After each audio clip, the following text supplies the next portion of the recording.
오늘은 종려주일이고 이제 우리가 맞이하는 한 주간은 고난주간입니다. 우리의 신앙에 있어서 매우 의미가 있는 절기를 보내게 됩니다. 여러분, 절기는 우리 신앙에 있어서 아주 중요한 의미가 있습니다. 그래서 맞이하는 절기마다 그 의미를 깊이 새기고 그 절기에 합당한 우리의 믿음과 우리의 신앙의 삶을 잘 점검하며 또 확인하며 잘 세워가는 일이 중요합니다. 그래서 우리가 사순절을 보내면서도 우리 사순절을 의미 있게 보내자는 의미에서 실천사항을 여러분들에게 드렸는데 글쎄요, 확인할 길은 없고 어떻게 잘 하고 계시리라고 저는 믿고 그 실천사항들을 통해서 우리의 믿음을 또 세워가는 일이 필요하고, 특별히 종려주일, 고난주간, 성금요일, 또 우리 부활주일을 맞이하는 이 한 주간 기간 동안 우리는 더욱 집중해서 우리의 믿음을 주님 앞에 확인하고 또 아름답게 보여드리는 일이 필요하다라고 하는 것을 여러분들 꼭 기억하시고, 이 귀한 절기의 의미를 여러분 삶에 깊이 새기시기를 주님의 이름으로 축원합니다. 우리 먼저 영상을 한번 잠깐 짧은 영상 같이 보도록 하겠습니다.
여러분, 세상의 길과 십자가의 길, 과연 우리는 어떠한 길을 가야 할까요?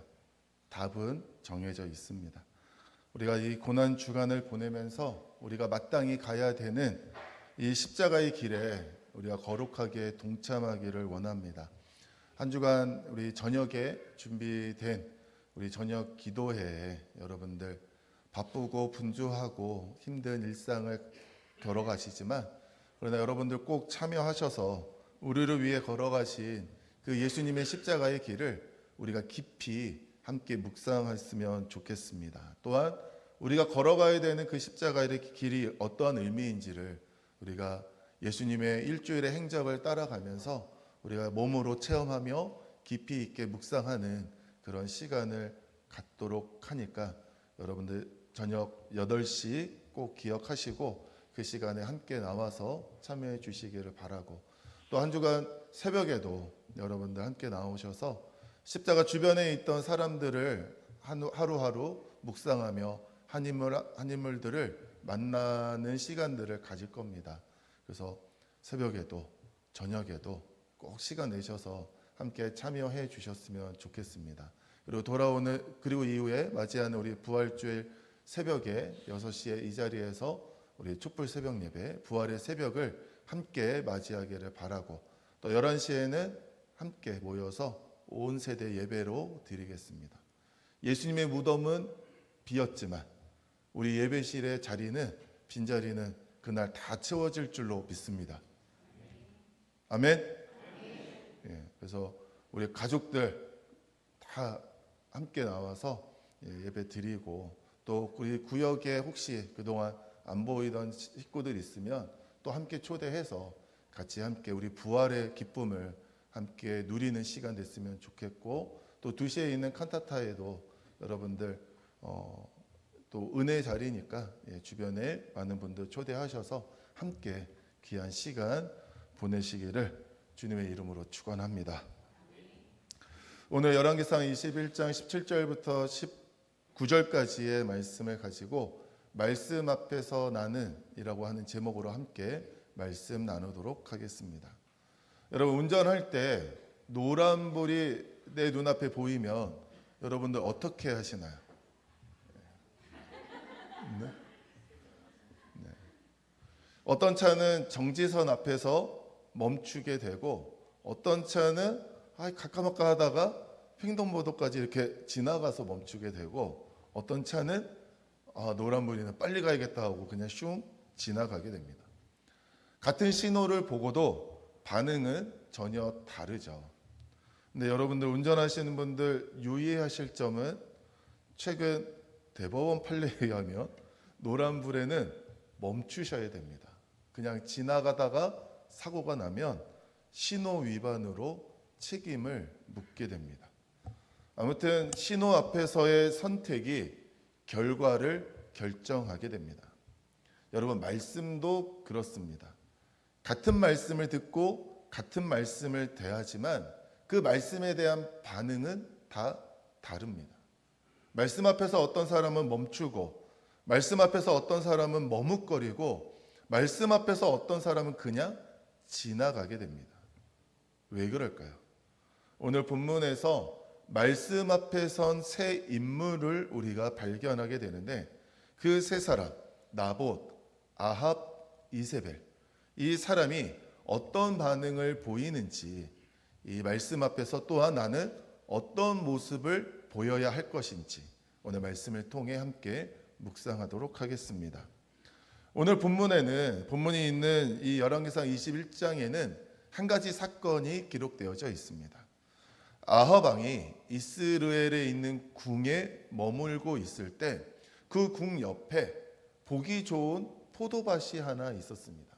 그 포도밭의 주인은 나봇이라는 사람입니다. 아합의 눈에 그 포도원이 너무 마음에 들었어요. 그래서 그 포도원을 갖고 싶다라고 하는 마음이 들었습니다. 그래서 이 아합이 나봇을 찾아가서 나봇에게 제안을 합니다. 2절 말씀에 보면 그 포도원을 나에게 넘겨라. 내가 더 좋은 포도원을 주겠다. 아니면 땅이 아니라 돈을 원하면 내가 더 좋은 가격을 쳐서 그 값을 치르겠다라고 이야기합니다.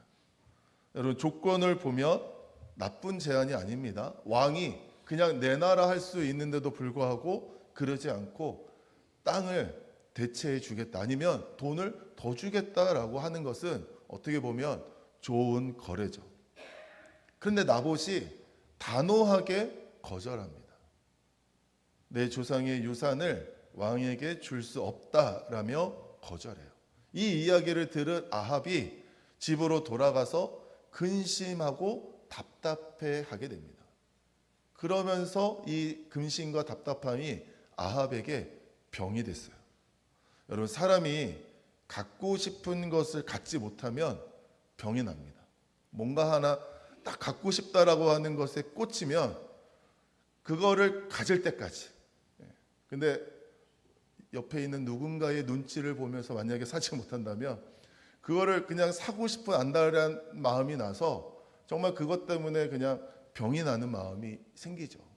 그러니까 이 아합이 병이 나서 식사도 안 하고 침대에 누워서 얼굴도 돌리고 그저 그냥 시름시름 그냥 그러고 있는 거예요. 그러니까 이러고 있으니까 이세벨이 이상하게 생각이 들어서 묻습니다. 아니, 도대체 무슨 일이 있어서 근심하며 밥도 안 먹고 그렇게 누워 있느냐 물어요. 그러니까 아합이 이유를 이야기하죠. 내가 갖고 싶은 포도밭이 있는데 그 사람이 거절해서 내가 가질 수 없어서 갖고는 싶고 가질 수는 없으니 내가 진짜 어떻게 할지 몰라서 내가 지금 마음이 이렇다. 그렇게 이야기를 하니까 이세벨이 일어나서 식사하시고 마음을 즐겁게 하십시오. 제가 그 포도원을 당신께 갖다 드리겠습니다 라고 이야기합니다. 그리고는 이제 이세벨이 아합 왕의 이름으로 편지를 써서 나봇이 살고 있는 성의 장로와 귀족들에게 자신의 계략이 담겨져 있는 편지를 보냅니다. 결국 이세벨의 뜻대로 일이 진행이 돼서 나봇은 죽고 주인 없는 그 포도원은 그렇게 아합의 것이 되어버립니다. 나봇의 포도원을 둘러싼 세 인물의 이야기에는 하나님의 말씀이 있습니다. 그리고 그 하나님의 말씀에 대한 세 사람의 각각의 태도와 반응이 말씀 가운데 기록되어져 있습니다. 먼저 말씀 앞에서 나봇과 같은 사람이 있습니다. 나봇은 더 좋은 포도원을 주겠다, 아니면 돈을 주겠다라고 하는 아합의 제안을 거절해요. 여러분, 사실 조건만 보면 절대로 손해보는 일이 아닙니다. 좋은 일이에요. 여러분, 우리 집일 누군가가 더 값을 줘서 그 집 사겠다라고 이야기하면 어떻게 해야 돼요? 시세보다 더 주겠다. 그러면 어떻게 해요? 이한승 선생님 어떻게 해야 돼요? 시세를 더 준다는데 이때다 하고 팔고 더 좋은 데 가시면 되죠. 조건만 보면 손해보는 일이 아니에요. 어떻게 보면 기회입니다. 기회는 잡아야죠. 놓치면 두고 후회하는 일이 생기게 됩니다. 그런데 나봇은 단호하게 거절합니다. 왜일까요? 거기에는 하나님의 말씀이 있습니다. 여러분, 레위기 25장 23절 말씀을 보면 토지를 영구히 팔지 말 것은 토지는 다 내 것임이라 라고 하는 말씀이 있습니다. 하나님께서는 토지를 하나님의 것이기에 영구히 팔지 말라고 말씀하세요. 그저 지파들은 그 나누어진 그 지파 안에서 그저 하나님의 은혜로 사는 거지 거기가 내 땅처럼 여기지 않는다는 거죠. 그래서 매매는 있을 수 없다.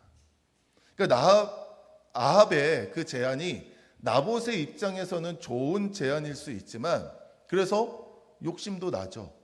내가 더 좋은 땅으로 옮기거나 아니면 돈을 더 많이 받고 싶은 마음이 왜 없겠습니까? 그런데 나봇은 이 말씀 앞에 멈춥니다.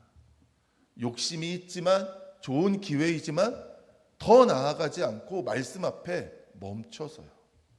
나봇에게는 왕보다 하나님이 먼저였고 나봇에게는 내 욕심보다 하나님의 말씀이 먼저였습니다. 나봇이 땅을 지킨 것은 어떻게 보면 하나님과의 관계를 지킨 거죠. 하나님과의 관계를 이어주는 말씀을 나봇은 소중하게 여기고 그 말씀 앞에 자신의 마음, 자신의 상황을 멈추는 모습을 보여줍니다. 여러분, 말씀에 대한 나봇의 태도는 무엇입니까? 하고 싶지만 멈추는 것, 가질 수 있지만 내려놓는 것. 말씀 앞에서 나를 멈추는 것이 바로 말씀에 대한 나봇의 태도입니다. 두 번째로 우리는 말씀 앞에 서 있는 아합을 보게 됩니다. 여러분, 아합은 나봇이 팔지 않겠다라고 하는 거절로 포도원을 가질 수가 없었어요. 그 이유는 나봇이 지키는 하나님의 말씀 때문이죠. 그래서 그 하나님의 말씀을 지키는 나봇 때문에 아합도 어쩔 수 없이 그 말씀대로 그냥 포기할 수밖에 없었습니다. 그러나 말씀 앞에 자신도 포기하며 돌아온 집에서 근심하고 답답해하고 마음이 무너지고 그로 인해서 침상에 누워 밥도 안 먹고 얼굴도 돌리고 있는 그런 상황 가운데 빠지게 되죠. 나봇은 말씀을 붙들었고 아합은 그 말씀 앞에서 마음이 무너지게 됩니다. 아합은 말씀을 붙든 나봇을 인정해요. 그래서 순순히 포기하고 돌아섭니다. 왕의 위치에서 강제로 빼앗지 않고 그 나봇의 뜻을 존중하면서 말씀 앞에서 돌아오죠. 그렇다고 해서 아합이 말씀에 대한 경외심, 말씀을 지키겠다라고 하는 순종의 마음이 있었던 것은 아닙니다. 지금 말씀을 따르기는 하지만 여전히 욕심에 사로잡혀 있는 거예요. 그러니까 말씀도 제대로 따르지 못하고 내 욕심도 제대로 따르지 못하니 그 사이에서 근심하며 답답할 따름입니다. 안 되는 줄은 알지만 포기는 안 되는 상황. 그래서 말씀 앞에서 마음이 불편하고 답답한 거죠. 여러분, 말씀에 대한 아합의 태도는 무엇입니까? 말씀을 따르지만 기쁨이 없고, 말씀에 순종하지만 여전히 욕심에 붙들려 있습니다. 말씀 앞에서 근심하고 답답해하는 것, 이것이 말씀에 대한 아합의 태도입니다. 마지막으로 말씀에 대한 이세벨의 태도가 있어요. 여러분, 이세벨은 남편이 근심하는 걸 보고 그 남편의 근심을 해결하고자 자신이 발벗고 나섭니다. 그래서 자신만의 계략을 세우게 돼요. 이세벨은 나봇이 살고 있는 성의 장로와 귀족들에게 아합의 이름으로 왕명으로 편지를 보냅니다. 꼭 그렇게 따르도록. 편지의 내용은 그 성에 있는 모든 사람들에게 금식을 선포해라. 그리고 나봇을 사람들을 다 불러 모은 그 자리에, 가장 높은 자리에, 눈에 띄는 자리에 두어라. 그리고는 불량배 두 사람을 그리로 보내서 저 나봇이 하나님과 왕을 저주했다라고 거짓말을 하게 해라. 그러면 그 소리를 들은 백성들이 나봇을 죽일 것이다 라고 하는 내용이에요. 그런데 이 내용이 그냥 머릿속에서 나온 것이 아니라 말씀에 근거한 내용이에요. 여러분, 신명기 17장 6절 말씀에 보면 두 사람이나 세 사람의 증언으로 어떤 사실이, 그러니까 어떠한 사건이 그 일의 진실을 밝히는 데에는 두 사람이나 세 사람의 증언이면 그것이 진실이 되고 사실이 됩니다. 그러니까 누군가가 어떤 일에 연루가 됐는데 두 사람이나 세 사람이 저 사람 죄 없다 이야기하면 그 일이 그대로 죄가 없는 걸로 되는 거예요. 만약에 죄 없는 사람한테도 두 사람이나 세 사람이 저 사람 죄 지었다라고 이야기하면 그 사람은 죄 지은 사람이 되는 거죠. 한 사람은 아니고 두 사람이나 세 사람이 이야기하면 그것이 사실이 됩니다. 이 말씀에 따라 두 사람을 세워 증언하게끔, 거짓말하게끔 만든 거죠. 레위기 24장 16절에 여호와 이름을 모독하면 어떻게 하래요?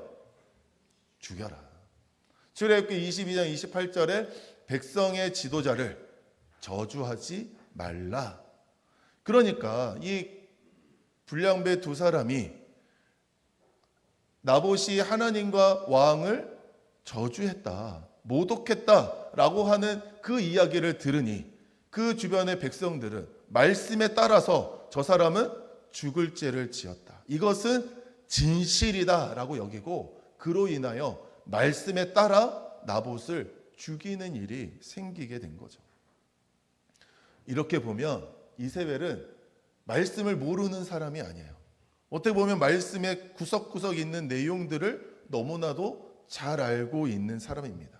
그래서 그 말씀들의 조각들을 하나하나 가져다가 자신의 계획 속에 맞춰놓고 남편의 그 소원을 들어줄 수 있는 상황을 만들게 된 거죠. 그러나 중요한 건 이세벨은 말씀을 따라간 사람이 아니라 말씀을 자기에게로 끌어온 사람, 말씀에 순종한 것이 아니라 말씀을 도구로 사용한 사람입니다. 말씀을 나를 위해 이용한 것, 이것이 말씀에 대한 이세벨의 태도입니다.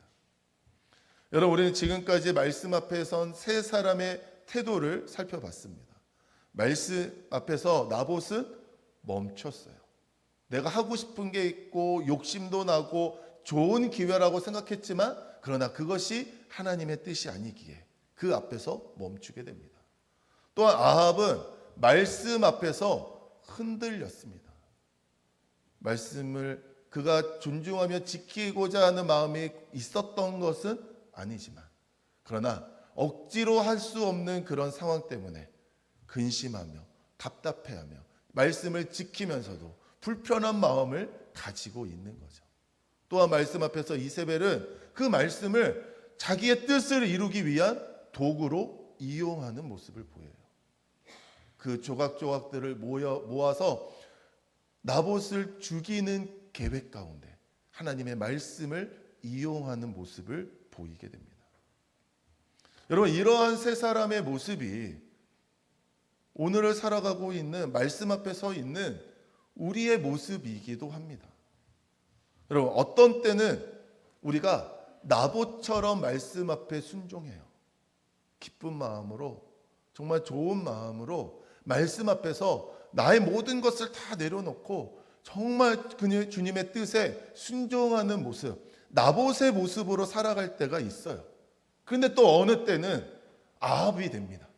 말씀 앞에서 이 말씀을 지키면서도 너무 불편하고, 이 말씀을 따르고 있는 내가 너무 답답할 때가 있고, 이 말씀을 내가 차라리 몰랐으면 하는 그러한 상황 가운데 처할 때가 있죠. 흔들릴 때가 있습니다. 또 어떨 때는 이세벨처럼 말씀을, 나의 어떠한 삶의 모습을, 또 나의 이러한 상황을 그냥 변호하기 위한 그런 모습으로 이용하는 때도 있습니다. 말씀 앞에서 우리의 중심이 드러나게 되는 거죠. 그래서 우리는 스스로에게 늘 물어야 됩니다. 말씀 앞에서 내 안에 누가 반응하고 있는가? 나봇인가? 아합인가? 이세벨인가? 여러분, 지나온 한 주간의 삶에서 말씀 앞에서 과연 나는, 내 안에 누가 말씀에 반응하며 불쑥불쑥 튀어나왔습니까? 나는 나봇처럼 순종하는 모습을 가졌습니까? 아니면 아합처럼 불편하고 답답한 마음으로 지내왔습니까? 아니면 이세벨처럼 말씀을 이용하는 자리에 있었습니까? 말씀에 대한 태도는 우리의 영적인 상태를 드러내요. 말씀을 따르는 사람은 하나님께 순종하고, 말씀을 이용하는 사람은 결국 자기 욕심에 굴복할 수밖에 없습니다. 어떻게 보면 이 사건은 완벽하게 끝난 사건처럼 보여요. 나봇은 죽었지만 율법에 의해서 죽은 것이고, 불량배가 이 두 사람이 진실을 밝히지 않는다면 그냥 그렇게 완벽하게 끝나는 사건. 그래서 포도원을 차지한 아합은 너무나도 기쁘고, 또 그 모습을 바라보고 있는 이세벨은 흐뭇하게 바라볼 수밖에 없는 상황으로 끝난 것처럼 여겨집니다. 그런데 이야기는 여기서 끝나지 않아요. 여러분, 오늘 본문 함께 읽은 17절 말씀에 보면 여호와의 말씀이 디셉 사람 엘리야에게 임하여 이르시되 라고 나옵니다. 모든 것이 다 끝났다라고 여겨지는 그 상황 가운데 하나님이 개입하십니다. 하나님께서 말씀을 통하여 엘리야에게 임하세요. 그리고는 하나님의 말씀을 받은 엘리야가 아합에게 찾아가게 됩니다. 19절 말씀에 보면 여호와의 말씀이 내가 죽이고 또 빼앗았느냐라고 하셨다. 엘리야가 전혀 알고 있는 상황이 아니죠. 엘리야는 아무것도 모르는 상황에 하나님이 그렇게 말씀하여 주셨고, 그 알려주신 말씀을 지금 아합에게 전하고 있는 거예요. 숨겨진 것이 드러납니다. 감추어진 것이 드러나요. 사람은 속일 수 있지만, 사람의 눈은 피할 수 있지만, 그러나 하나님 앞에서 모든 진실은 드러나게 되어 있습니다. 말씀을 대하는 우리의 태도는 반드시 하나님 앞에서 드러나는 겁니다. 세상의 눈으로 보면 아합과 이세벨이 승리한 것처럼 보입니다. 나봇은 모든 것을 빼앗기고 패배한 것처럼 보이죠. 그러나 그 상황에 하나님이 개입하세요. 사랑하는 성도 여러분, 말씀대로 사는 삶은 절대로 헛되지 않습니다.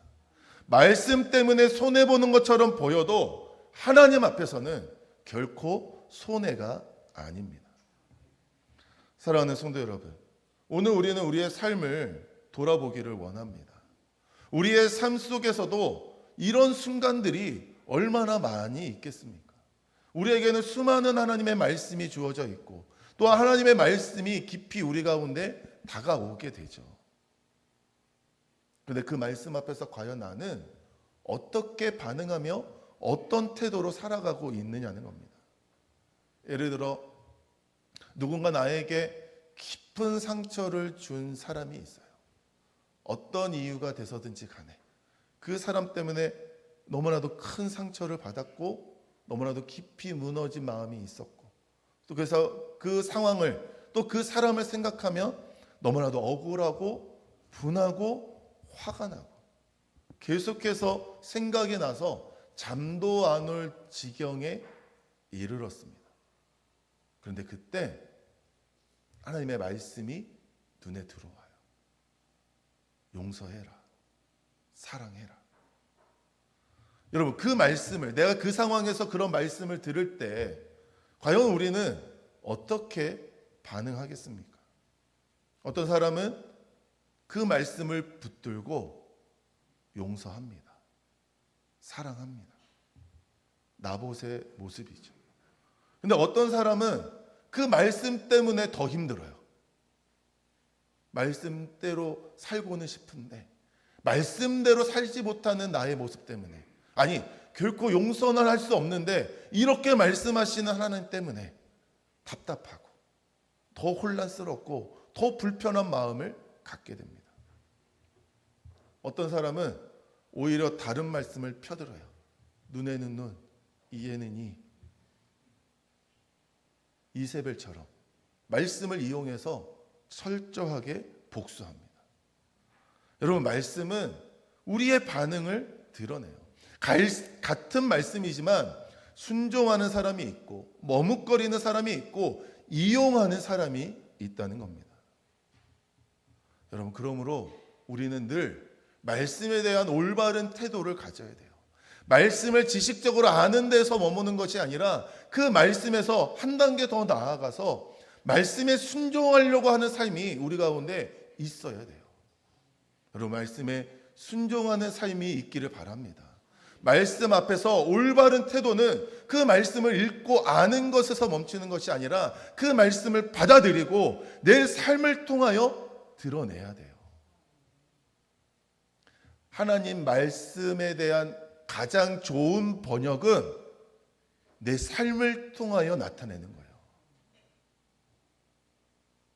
하나님의 말씀을 읽었으니, 믿었으니, 받아들였으니 우리의 삶을 통하여 나타내야죠. 여러분, 광야에서 시험받은 예수님의 모습을 여러분 떠올려 보시기 바랍니다. 그 모습을 쭉 보면 사탄도 말씀을 알고 있어요. 그래서 예수님을 시험하는 일에 사탄도 말씀을 통하여 시험하고 있어요. 근데 그런 사탄의 시험에 대해 예수님 어떻게 하십니까? 예수님은 하나님이시기 때문에 하나님의 권위로서, 예수님의 권위로서 사탄을 물리칠 수 있어요. 그런데 예수님 그렇게 하지 않으셨습니다. 시험 하나하나마다 하나님의 말씀을 통하여 이겨내시는 모습을 보여주세요. 모든 시험 앞에서 말씀으로 대하십니다. 말씀을 아셨고 말씀대로 사셨고 말씀을 드러내시는 모습을 보여주시죠. 우리의 승리는 어디에 있느냐? 말씀을 통한 삶을 통하여 우리는 승리하게 되는 거죠. 사랑하는 성도 여러분, 말씀은 아는 것으로 끝나지 않습니다. 말씀은 순종으로 완성됩니다. 그러므로 말씀을 따라가는 자리에, 말씀에 순종하는 자리에, 말씀대로 살아가는 자리에서 여러분 최선을 다하시기를 주님의 이름으로 축원합니다. 나봇은 포도원을 잃었죠. 생명까지 잃었습니다. 그러나 그는 하나님의 말씀을 지켰어요. 그래서 그의 삶의 억울한 그의 상황 가운데 하나님이 직접 개입하여 주시죠. 아합은 포도원을 얻었습니다. 기쁨을 누리죠. 그러나 하나님께서는 그의 삶에 개입하셔서 오히려 책망하시고 심판을 예고하십니다. 여러분, 무엇이 성공이고 무엇이 실패입니까? 말씀은 오늘도 우리 앞에 서 있습니다. 그 말씀 앞에서 우리는 선택해야 돼요. 멈출 것인가? 머뭇거릴 것인가? 이용할 것인가? 여러분, 하나님의 말씀 앞에서 어떤 반응을 보이며 살아가시겠습니까? 순종하시겠습니까? 답답한 삶을 사시겠습니까? 아니면 내 뜻대로 살아가시겠습니까? 우리 앞에 늘 말씀의 신호등이 있습니다. 말씀의 신호에 따라 가라 하면 가고 멈추라 하면 멈출 수 있는 그러한 믿음이 우리 가운데 있을 때 그 신호를 지키는 삶이 우리를 살리게 되는 줄 믿으시기를 바랍니다. 그러므로 말씀 앞에서 여러분 멈추십시오. 말씀 앞에서 정직해지십시오. 말씀 앞에서 순종하십시오. 말씀을 붙들고 살아가시기를 주님의 이름으로 축원합니다.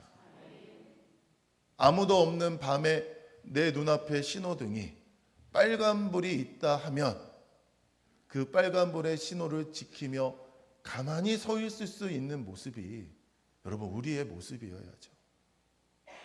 아무도 보지 않는 상황 가운데서 하나님이 우리 가운데 말씀하시는 그 말씀에 순종해야죠. 누가 보면 따르고 보지 않으면 지키지 않는 이런 모습으로는 우리가 하나님 앞에 정직하게 설 수 없는 겁니다. 그러므로 말씀 앞에 다시 묻습니다. 여러분은 말씀 앞에서 어떠한 태도로 서 있으시겠습니까? 말씀을 따라 하나님께 순종하는 사람이 되겠습니까? 내 욕심을 따라 하나님의 말씀을 밀어내는 사람이 되겠습니까? 이번 한 주간 말씀 앞에 정직하게 서는 저와 여러분들이 되시기를 주님의 이름으로 축원합니다. 말씀을 아는 자리에 머무르지 말고 말씀 앞에 온전히 반응할 수 있는 자리, 순종하며 따르며 살아가는 자리에 머무시기를 주님의 이름으로 축원합니다. 그 순종 속에 그 말씀을 따라가는 그 삶 위에 하나님의 살아계심이 임할 것이고 우리를 통해 하나님이 영광 받으시며 하나님의 나라가 확장되는 놀라운 일들이 일어나게 될 줄로 믿습니다. 하나님의 말씀 앞에 온전히 반응하며 아름다운 믿음의 삶을 살아가시는 사랑하는 우리 모든 성도님들이 되시기를 주님의 이름으로 축원합니다.